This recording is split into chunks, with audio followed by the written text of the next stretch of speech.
The Ischigualasto Formation, located in northwestern Argentina, is a late Triassic geological formation dating from approximately 231 to 225 million years ago. It is composed of 4 members and was primarily deposited in a river-dominated floodplain environment. Fossil discoveries include early dinosaurs, synapsids, and temnospondyls, with notable species such as Herrerasaurus and Eoraptor.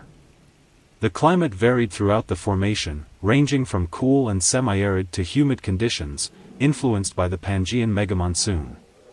Studies indicate strong seasonal rainfall and a mean annual temperature between 9.4 and 17 degrees Celsius. Paleosols, plant fossils, and geochemical data suggest shifting climates and depositional environments across time.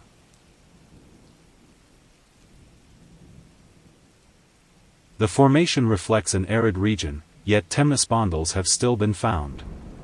Pelorocephalus was typical of the temnospondyl body type, resembling a large heavily built salamander-like creature that in the instance of Pelorocephalus grew to around 1 meter long, though there is some variance between the species. With the land dominated by reptiles such as archosaurs and even very primitive dinosaurs, Pelorocephalus would have been restricted to hunting in the water where these other predators could not venture into. Mastodonsaurids were piscivorous, mainly preying on small and mid-sized fish, although they also ate land-living animals, such as small archosaurs. Some evidences, including the fossils of some smaller temnospondyls, bear tooth marks made by mastodonsaurid-like animals. It is very likely that mastodonsaurids caught their food like the living giant salamander, waiting until the prey came near, then quickly opening their enormous mouths and swallowing them prey whole. The most probable food would be small fishes, up to some 15 centimeters long, which swam in shoals. They were aquatic animals that rarely left water and may have been completely unable to leave the water, as large quantities of bones have been found that suggests that many species have died en masse when pools dried up during times of drought.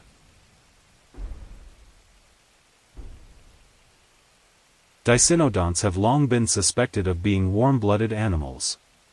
Their bones are highly vascularized and possess Haversian canals, and their bodily proportions are conducive to heat preservation. In young specimens, the bones are so highly vascularized that they exhibit higher channel densities than most other therapsids. Yet, studies on late Triassic dicynodont coprolites paradoxically showcase digestive patterns more typical of animals with slow metabolisms.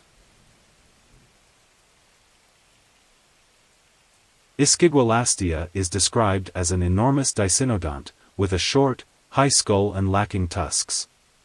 Its close relative is Placerias, which measured around 3.5 meters long and weighed up to 1,000 kilograms. It was a large quadrupedal herbivore, most common at the base of the Ischigualasto Formation. It was a common member of the local fauna, although not as abundant as the medium-sized herbivores Hyperodapedon and Exaeretodon. The only danger to such a huge animal was the almost equally large carnivorous Pseudosuchian Saurosuchus and perhaps the predatory dinosaur Herrerasaurus, which shared the same environment. Along with its relative Placerias, it was the second largest dicynodont after the gigantic Lysawisha.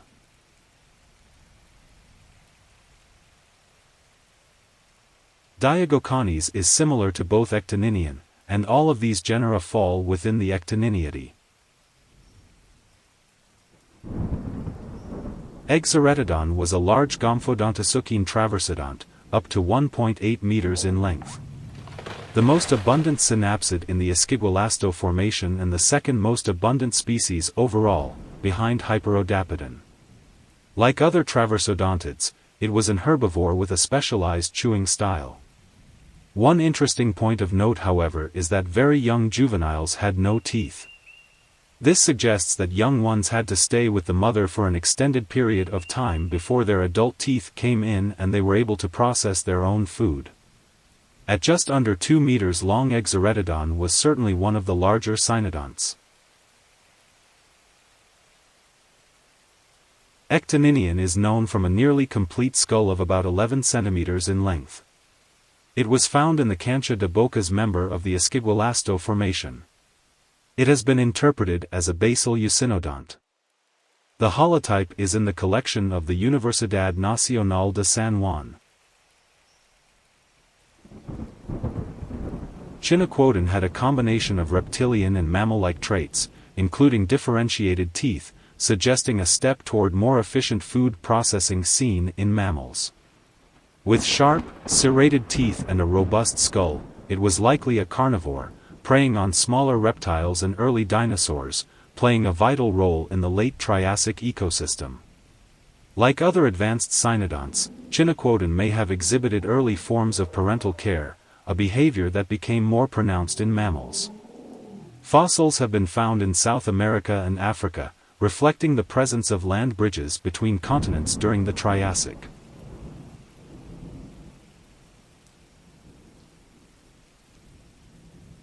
Based on an endocranial cast of Probainognathus, several details have been extrapolated about its brain. Its cerebral hemispheres were elongated, it had established olfactory bulbs and a significant cerebellum and flocculi.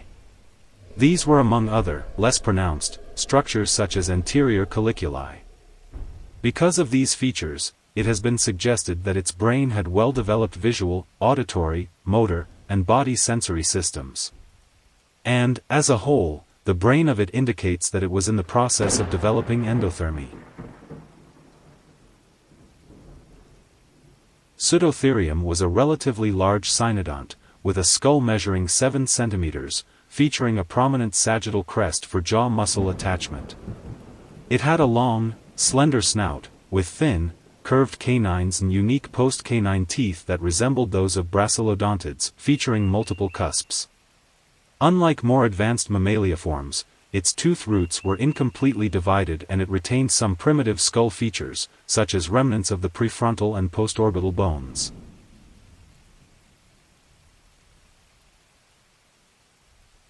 Hyperodapedon had large eyes supported by robust scleral plates, indicating good vision, while its large nasal capsules suggest a strong sense of smell.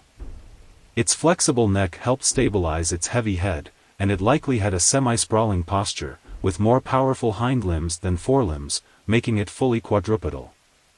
The species may have engaged in scratch-digging behavior, using its strong hind limbs and claws to dig, similar to animals like armadillos.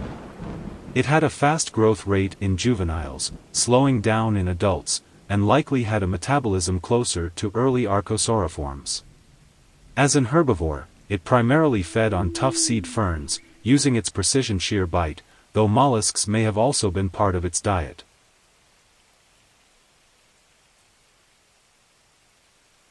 The teeth of rhynchosaurs were unusual, those in the maxilla and palate were modified into broad tooth plates. The hind feet were equipped with massive claws, presumably for digging up roots and tubers by backward scratching of the hind limbs. Similar to elephants, they had a fixed number of teeth. Those that were further back in the jaws replaced teeth that were worn out as the animal grew in size, and the teeth were worn out because of a diet of very tough plants. In the end, they likely starved to death. Pseudochampsa is distinguished by its unique skull characteristics, particularly the shape of its jaws and teeth. Its long, narrow snout and serrated teeth suggest that it had a specialized feeding strategy, likely focusing on fish or small terrestrial prey. It belongs to the archosauriforms, a group that includes ancestors of both crocodiles and dinosaurs. This makes it significant in understanding the diversity of early archosauriforms during the Triassic period. The lifestyle of Proterochampsa has been debated, with early studies suggesting a semi-aquatic lifestyle similar to crocodiles, due to shared skull features. Recent research, however, points towards a terrestrial or amphibious lifestyle based on bone histology. The genus lacks certain traits, such as osteoderms, and has fewer gharial-like teeth, making its lifestyle harder to define, prompting further study. Bone histology shows rapid growth rates in Proterochampsids, with possible developmental plasticity. Taytalura did not belong to any group of modern lepidosaurs, since it bears unique features, such as unfused bones in the skull roof and teeth which all sit loosely in a deep groove without sockets. Regardless, micro-CT scanning reveals features of the skull previously only seen in rhynchocephalians. This suggests that the ancestral condition of the skull in lepidosaurs was more similar to sphenodonts than to squamates.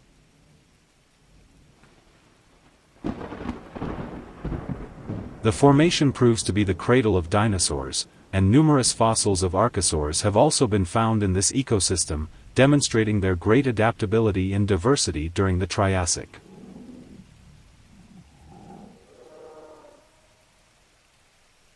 Aetosauroides was a large and fairly common basal etosaur, one of the few known from South America. Presumably carnivorous, unlike most members of the group. Most individuals of Aetosauroides measured around 1.3 meters in length, with one large individual reaching 2.4 meters, with histology suggesting an age of 23 years. Sexual maturity was probably reached at 1 meter in length, although these individuals were not yet fully grown. Venaticosuchus, a genus of ornithocichids, showed a peculiar pathology on the left side of its skull, likely caused by an infection rather than an injury. It had a strong bite force due to its high adductor muscle moment arm value, but a slow bite speed, suggesting it may have specialized in scavenging carcasses. Its jaw musculature was more similar to that of Aetosaur than to modern crocodilians, emphasizing vertical jaw muscle orientation. A recent study proposed a piscivorous lifestyle for related ornithocichids, suggesting they captured small aquatic prey and swallowed them whole, which may apply to Venaticosuchus as well. Saurosuchus was fairly common basal loricatone, part of the group historically known as Rauisuchians. By far the largest carnivore from the formation, with a total estimated body length of around 5.5 to 7 meters. Like most other Rauisuchians, it was a quadrupedal predator, with serrated teeth, a laterally compressed skull, and 2 rows of small osteoderms running down its back. A reconstruction of the cranial endocast revealed large olfactory bulbs, poorly developed flocculus and optic lobes, and an anteroposteriorly short lateral semicircular canal, suggesting that Saurosuchus would have relied on smell instead of eyesight to track prey over long distances or at night, and that it would not have been a particularly agile predator. Furthermore, the lagina is relatively long, suggesting a broad hearing sensitivity, especially in low-frequency sounds.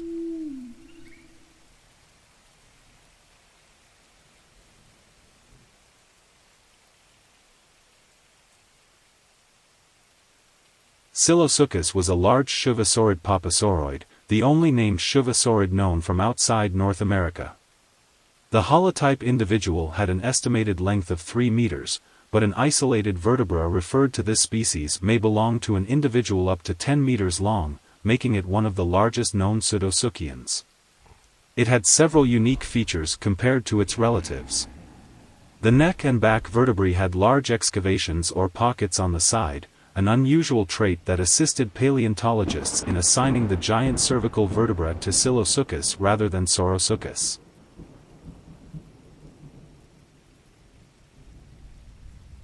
Ignotosaurus is thought that the Ischigualasto formation at this time was a river basin habitat with abundant vegetation.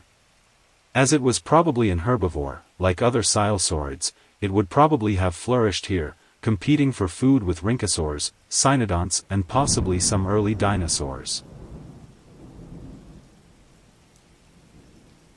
Pisanosaurus was an enigmatic herbivorous dinosauromorph.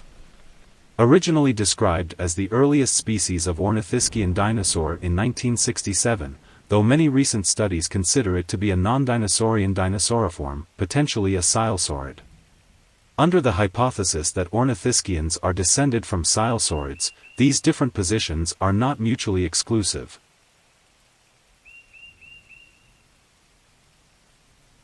Eoraptor was one of the most well-preserved and well-described Carnian-age dinosaurs.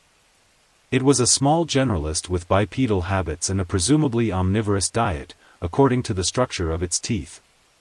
In its initial 1993 description, it was hailed as an early theropod vital for approximating the common ancestor of all dinosaurs. Many studies have subsequently reclassified it as a basal sauropodomorph. Unlike later, carnivorous dinosaurs, it lacked a sliding joint at the articulation of the lower jaw, with which to hold large prey. Furthermore, only some of its teeth were curved and saw-edged, unlike those in the mouths of later theropods. The heterodont dentition of Eoraptor consists of both serrated, recurved teeth in the upper jaw, like the teeth of theropods, and leaf-shaped teeth in the lower jaw, like the teeth of basal sauropodomorphs. It had 4 teeth in the premaxilla and 18 teeth in the maxilla, a dental formula not dissimilar to that of Herrerasaurus.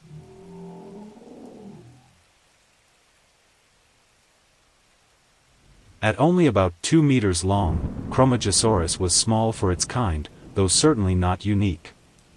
The main predators of Chromogisaurus would have mainly been the emerging theropod dinosaurs, though late surviving Rauisuchians would have been potential threats as well. Panphagia was a small basal sauropodomorph, initially considered to be the oldest and basalmost member of the group when described in 2009. The teeth indicate a possible omnivorous diet, transitional in form between the mostly carnivorous theropods and the herbivorous sauropodomorphs. The teeth in the back of the jaw are shorter than those in the front, are leaf-shaped, and also have more marked serrations.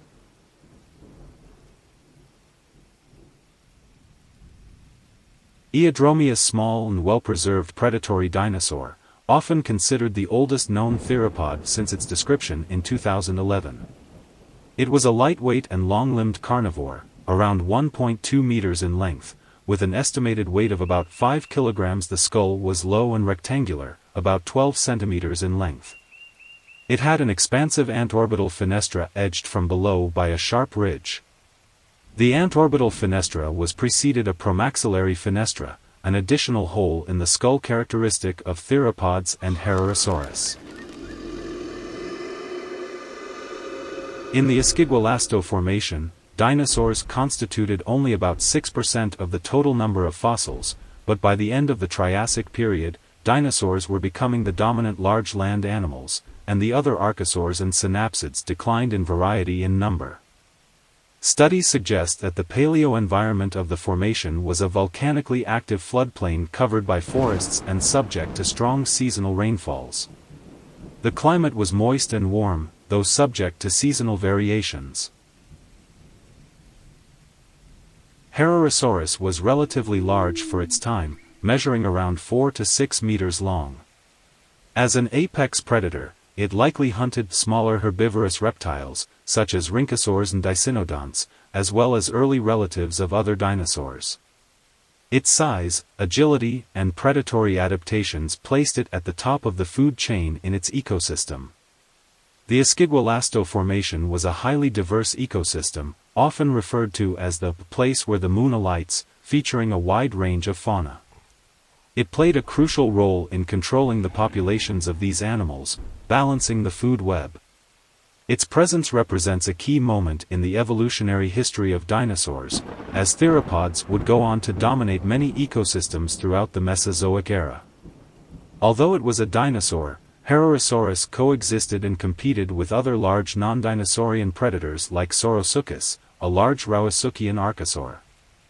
This competition highlights the complex interactions between early dinosaurs and other reptilian groups during the Triassic, as dinosaurs were just beginning to rise to ecological dominance. Most plant macrofossils are found in the lower to middle Valle de la Luna member, unless stated otherwise. The Triassic plant assemblages of Argentina are divided into 5 biozones based on changes in floral composition through time. The flora primarily consisted of a variety of gymnosperms, including cycads and early conifers, which were well adapted to the warm and dry climate of the region. Additionally, ferns and other primitive plant groups flourished, contributing to a rich undergrowth that supported the herbivorous fauna of the time. This vegetation provided essential food sources for early dinosaurs and other reptiles, creating a complex ecosystem that facilitated the evolution of terrestrial life. The presence of such varied plant life highlights the ecological diversity of the Ischigualasto formation, making it a crucial area for understanding prehistoric ecosystems.